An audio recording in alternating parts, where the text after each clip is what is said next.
ओम नमः शिवाय। मैं ज्योतिषाचार्य रुद्र प्रसन्न महापात्र भुवनेश्वर उड़ीसा से बोल रहा हूँ।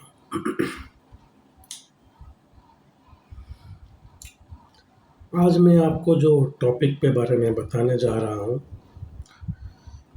वो और एक ज्योतिष का विडंबना है जहाँ पे आप लोग डर जाते हैं या आप लोगों को डराया जाता है। वो है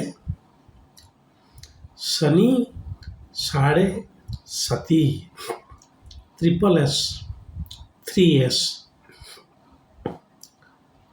जो भी आपको सही लगे आप बोल सकते हो।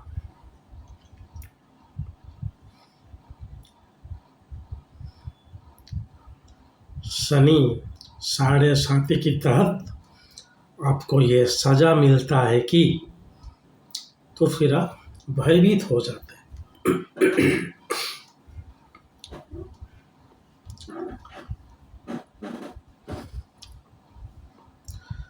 बहुत ही जेन्युइनली बता रहा हूँ आपको।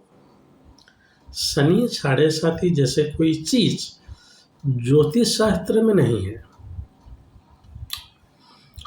और इससे बोलिए कि जैसे बताया जाता है ऐसे तो बिल्कुल नहीं है।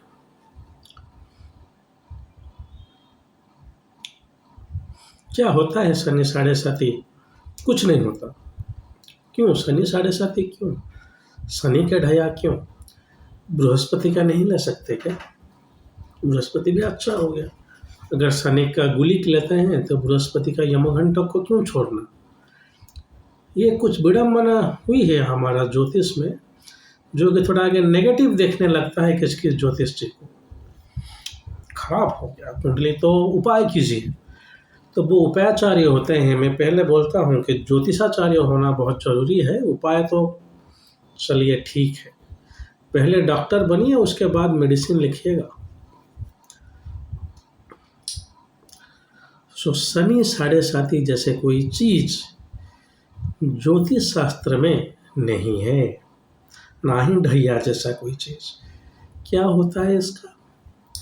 शनि अगर आपके राशि के ऊपर के पिछले राशि से या राशि के ऊपर या अगले राशि के ऊपर गोचर कर रहा है तो शनि साढ़े साती हो गया।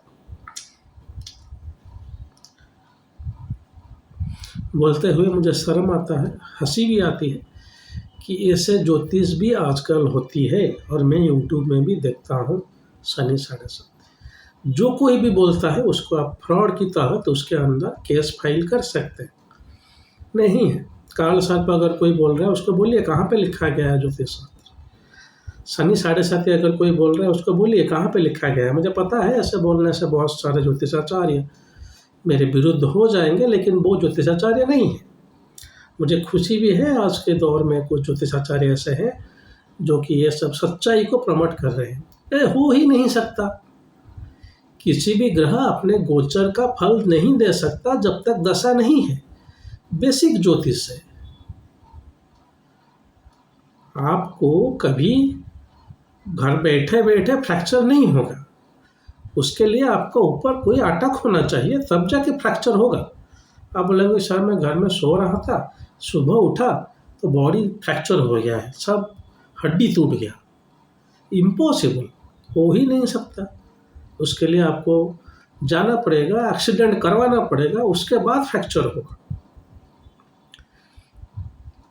ठीक उस तरह दशा आएगा तो ही गोचर फल देगा। शनि का दशा आना चाहिए, शनि का अंतर्दशा आना चाहिए, शनि का प्रत्यंतर दशा होना चाहिए।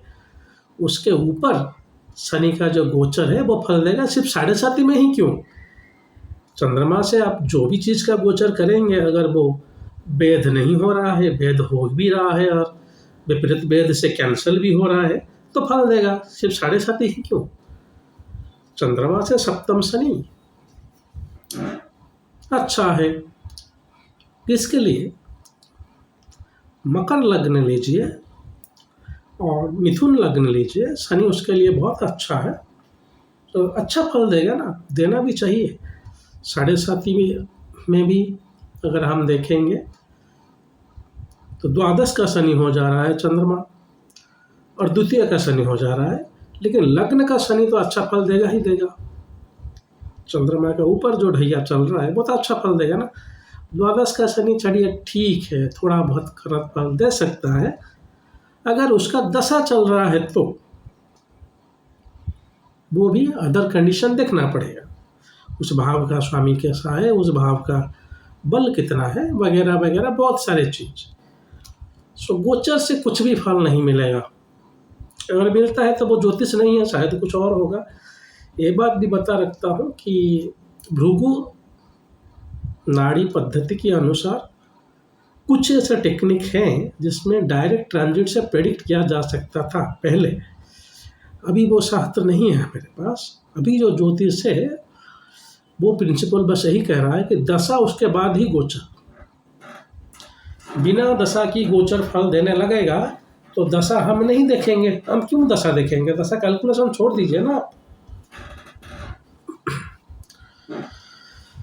किसी भी ग्रह का दशा चल रहा हो, हमको बस ढैया देखना है, शनि 7.5 देखना है, और बृहस्पति को देखना है, राहु केतु को देखना है, काम खत्म, गोचर में ही सब हो जाएगा, दशा का जरूरत ही नहीं है। चलिए पराशर जी ने तो बहुत सारे दशा के बारे में बताया है, हम तो सिर्फ विंशोत्तरी ही देखते हैं ज़्यादातर।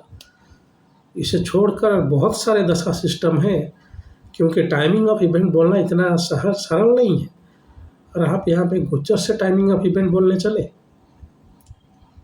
तो ऐसे कुछ नहीं है। शनि 7.5 बोल के, शनि 7.5 लग गया तो आपका कुछ भी प्रॉब्लम होगा तो शनि 7.5। पहला चीज, शनि 7.5 कुछ है ही नहीं। जो भी ज्योतिषाचार्य और ऐसे सो-कॉल्ड ज्योतिषाचार्य ऐसे बोल रहे हैं, आप उनको सीधा सीधा पूछिए कहाँ पे लिखा गया है, नहीं तो हम आपके ऊपर केस करेंगे। आप गलत ज्योतिष कर रहे हैं, ये गलत ज्योतिष है। हाँ, एच.एन. काटवे थे एक नागपुर के, वो शनि 7.5 के ऊपर रिसर्च किए हैं, रिसेंट रिसर्च के ऊपर उसके ऊपर आ रहा है उसका कुछ कैलकुलेशन एजिंग में, लॉन्जिविटी कैलकुलेशन के लिए, और वो मून के डिग्री से देख के चलना पड़ता है। चंद्रमा अगर मैं एक्सेप्शन भी यहाँ पे बता दे रहा हूँ, लेकिन तो लोग बोलेंगे कि हाँ लिखा हुआ है, हाँ लिखा हुआ है, मानता हूँ, लेकिन जिस तरह लिखा हुआ है उस तरह हम नहीं बोलते, हम बस नेगेटिव बोलते रहते हैं। मैं भी ज्योतिष ग्रुप के अंदर आता हूँ तो हम बोलने में मुझे भी हिचकिचाहट नहीं चाहिए, लेकिन मैं नहीं बोलता ये अलग बात है। लेकिन ज्योतिष लोग जो बोलते हैं, लेकिन शनि 7.5 से कभी मत डरिएगा, कुछ है ही नहीं तो आपका क्या बिगाड़ देगा। जिस स्वामी का दशा चल रहा है उस हिसाब से आपका फल आएगा। पंचमश का दशा चल रहा है, नवमश का दशा चल रहा है, लग्नेश का दशा चल रहा है, अच्छा फल आएगा। शनि 7.5 चलने दो ना। शनि 7.5 का थोड़ा बहुत रिसेंट रिसर्च में वर्क आया है, गुरुवर के.एन. राव साहब ने शायद उनका किताब Yogi astrology and wheel of time में उसे लिखा थोड़ा बहुत कि कैसे शनि 7.5 बहुत अच्छा रिजल्ट भी देता है। वो राव साहब बोलते हैं कि कैसे इंदिरा गांधी प्राइम मिनिस्टर बन गए शनि 7.5 में। अगर है तो मैं तो बोलूँगा फिर मुझे भी शनि 7.5 चाहिए, मतलब प्राइम मिनिस्टर नहीं, कुछ और बन जाऊँ शायद।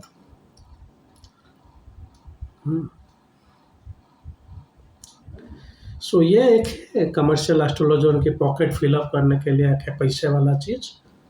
थोड़ा बहुत उसका जो रिसेंट रिसर्च है, उसका जो माइन्यूट यूज है शनि 7.5 का, जैसे कुछ ट्रेडिशन में हम जैसे KSY या काला सर देखते हैं, लेकिन वो नहीं जैसे बोला जाता है। उसके अलावा बहुत सारे अच्छी चीज़ है, आप बोलिए, लेकिन शनि 7.5 को लेकर ज्योतिषी को मेरा अनुरोध है मत बोलिए, और जो भी बोलता है लोगों को मेरा अनुरोध है उसको खिलाफ कीजिए। ऐसे कुछ है नहीं। काला सर्प, शनि 7.5 और एक पितृश्राप, इसको बहुत रॉन्गली यूज किया जा रहा है। एक तो है नहीं, रॉन्गली यूज किया जा रहा है। पितृश्राप, जैसे पितृश्राप है या मातृश्राप है, कौन सा श्राप है पहले देख लो, सर्प श्राप। सो इस तरह ये कुछ विडम्बना के अंदर आते हैं ज्योतिष का, जहाँ कि आपको थोड़ा केयरफुल होके देखना पड़ेगा। और जो भी शनि 7.5 बोल रहे हैं या काल सर्प बोल रहे हैं, ऐसे कुछ भी नहीं होता। आपका कुछ खराब दशा चल रहा है, इसलिए अभी आप उसके लिए भोग रहे हैं, वो देखना चाहिए। ना कि बस गोचर से शनि साढ़े साथी तो काम खत्म। तो मकर राशि के लिए सबके साढ़े साथी चलेगा, चलने दो। चलिए, तो आशा है कि मैं जो बोल रहा था शनि साढ़े साथी के ऊपर आपको समझ आ गया होगा। कृपया मत डरिए, जो भी ज्योतिष बोल रहा है उनको बराबर जवाब दीजिए कि शनि साढ़े साथी ऐसे कुछ है ही नहीं, तो क्यों आप भयभीत करवा रहे हैं। अगर कुछ होता भी तो ऐसे कुछ पूजा पाठ करवाने से शनि आपके जातक के जल्दी क्रॉस करके नहीं जाएगा। आप एक पूजा करवा दीजिए, काल सर्प खत्म हो जाएगा, पूजा करवा दीजिए, शनि साढ़े साथी खत्म हो जाएगा, नहीं, खत्म नहीं होगा, फिर आएगा। अगर आप जिंदा हैं तो फिर कितने साल, 25-26 साल के बाद फिर शनि आएगा आपके पास। एक जगह से निकलकर फिर पहुंचने के लिए 30 साल लगता है शनि को। आप यहाँ पर साढ़े साथी बोल रहे हैं, तो 7 साल माइनस कर दीजिए, 23-26 साल के बाद फिर साढ़े साथी आएगा। अगर है तो कैसे बचेंगे। तो मेरे आपसे अनुरोध है, शनि साढ़े साथी या ढैया इसी से बिल्कुल मत डरिए, ऐसे कुछ है ही नहीं। अगर आपका कुछ टाइम अच्छा नहीं चल रहा है तो फिर आप दशा देखिए, जरूर आपका दशा में प्रॉब्लम है। विंशोत्तरी के साथ योगिनी देखिए, येमिनी चरा दशा देखिए, 2-3 दशा मिलाकर देखिए, आपको पता चल जाएगा क्या प्रॉब्लम है। चलिए, आज के लिए इतना ही। हमेशा बोलता हूँ कि जातक आप उनको ही दिखाइए जिनको आप दिखा रहे हैं। किसी कारणवशत अगर उन्हें नहीं दिखा सकते, मुझे दिखाना चाहते हैं, तो डिस्क्रिप्शन में आपको नंबर मिल जाएगा, आप मुझे व्हाट्सएप कर सकते हैं। कृपया कमेंट में बार बार मत लिखिए कि सर आपको जातक दिखाना था, ऐसा प्रॉब्लम हो रहा है, क्या करना चाहिए क्या नहीं करना चाहिए। कृपया कमेंट में मत लिखे हुए मुझे व्हाट्सएप कर सकते हैं, कुछ कंसल्टेशन फीस देके आपको जातक दिखा सकते हैं। लेकिन मेरे ये आग्रह रहेगा कि आप जिन ज्योतिष को जातक दिखा रहे हैं उन्हें दिखाइए। आपका एक ही ज्योतिष हमेशा आपके लिए अच्छा रहता। आज के लिए इतना ही। अगर महादेव ने चाहा और एक वीडियो के साथ बहुत जल्द आपके सम्मुख उपस्थित होगा।